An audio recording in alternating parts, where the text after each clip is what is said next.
Pada masa-masa awal dakwah Nabi di kalangan penduduk Mekah, dengan beberapa pengecualian, mereka melakukan tekanan-tekanan dengan berbagai penyiksaan yang tak kenal belas kasihan. Tidak puas dengan sekedar tekanan-tekanan, orang-orang Mekah akhirnya berusaha mengancam hidup Nabi dan beliau terpaksa hijrah ke Madinah untuk mencari perlindungan. Setelah beberapa tahun melewati penderitaan, Nabi Muhammad akhirnya berhasil merekrut pengikut-pengikut dari kalangan bangsa Arab. Mereka menyambut seruannya dan bersatu padu di bawah panji-panji Islam untuk membela Nabi dan membela keyakinan baru mereka dari serangan musuh-musuh bebuyutannya. Tetapi orang-orang Mekah tak pernah berhenti memusuhi beliau. Melanggar perjanjian Hudaybiyah yang telah disepakati, orang-orang Mekah menyerang marga Bani Khuza'ah yang saat itu berada di bawah perlindungan kaum muslimin dan membantu beberapa orang di antara warganya.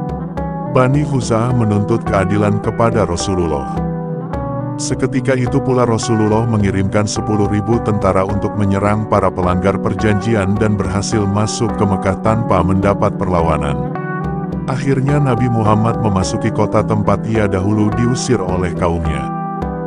Mereka-mereka yang pernah mencemoohnya sebagai pemimpin, meludahi wajahnya, memasang anak duri di jalan yang dilewatinya, dan menjatuhkan kotoran unta ke kepala beliau saat beliau sedang bersujud menyembah Allah. Semua berkumpul di hadapan beliau dengan putus asa dan perasaan takut. Mereka yang pernah memboikota keluarganya dan membiarkannya hampir mati kelaparan, mereka yang pernah mengepung rumahnya di tengah kegelapan malam dengan tujuan untuk membunuhnya, dan mereka yang telah mengusirnya dari tanah air tercintanya. Saat itu mereka semua ada di hadapan Rasulullah mengharap ampunan beliau. Mereka yang berkali-kali menyerang beliau, merobek dahinya dengan lemparan batu, mematahkan gigi, dan membunuh paman dan sahabat-sahabat yang paling dicintainya di hadapan matanya. Pada hari itu mereka semua berkumpul di hadapan beliau, dalam keadaan lemah dan tanpa harapan. Mereka yang dengan garang memburu Nabi bahkan sampai saat beliau berada dalam pengasingannya, mereka yang menodai peri kemanusiaannya dengan melakukan kebiadaban, yang tidak mengenal malu terhadap kaum laki-laki dan wanita yang tiada berdaya, bahkan terhadap jasad salah seorang sahabat yang sudah meninggal, mereka juga ada di hadapan Nabi saat itu, hina dina dan bersujud di kaki beliau. Tetapi tidak ada tanda-tanda dendam maupun kebencian di wajah Nabi. Sebaliknya, dari roman muka beliau memancar sikap cinta kasih kepada sesama dan rasa syukur kepada Tuhan.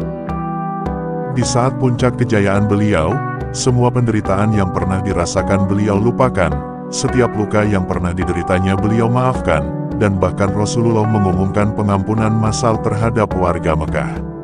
Kaum muslimin pun mengikuti jejaknya. Tidak ada rumah yang dijarah, tidak ada penduduk yang dianiaya, tidak ada wanita yang diperlakukan hina.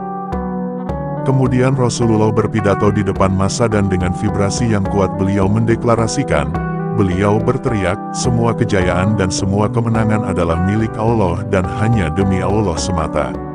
Tidak ada seorang pun yang lebih tinggi kedudukannya kecuali karena takwanya. Semua manusia adalah anak cucuk Adam. Orang yang paling mulia di sisi Allah adalah yang paling bertakwa. Rasulullah menghentikan pidato sejenak dan menatap musuh-musuhnya yang masih dicekam ketakutan. Apa yang akan terjadi bila kenangan pahit masa lalu melintas di benak beliau? Tetapi beliau berkata kepada mereka dengan suara yang tenang, beliau bersabda, "Wahai penduduk Quraisy, apa yang kalian kira akan aku perbuat terhadap kalian?" Penduduk Quraisy menjawab, dengan lapang dada dan belas kasih, "Wahai saudara kami dan keponakan kami yang mulia." Air mata mulai membasahi mata beliau mendengar jawaban mereka. Lalu beliau Rasulullah bersabda, "Aku tidak akan mengatakan kepada kalian seperti apa yang Nabi Yusuf katakan kepada saudara-saudaranya, aku tidak akan menyalahkan kalian hari ini. Allah akan mengampuni kalian hari ini. Dialah yang Maha Pengasih lagi Maha Penyayang."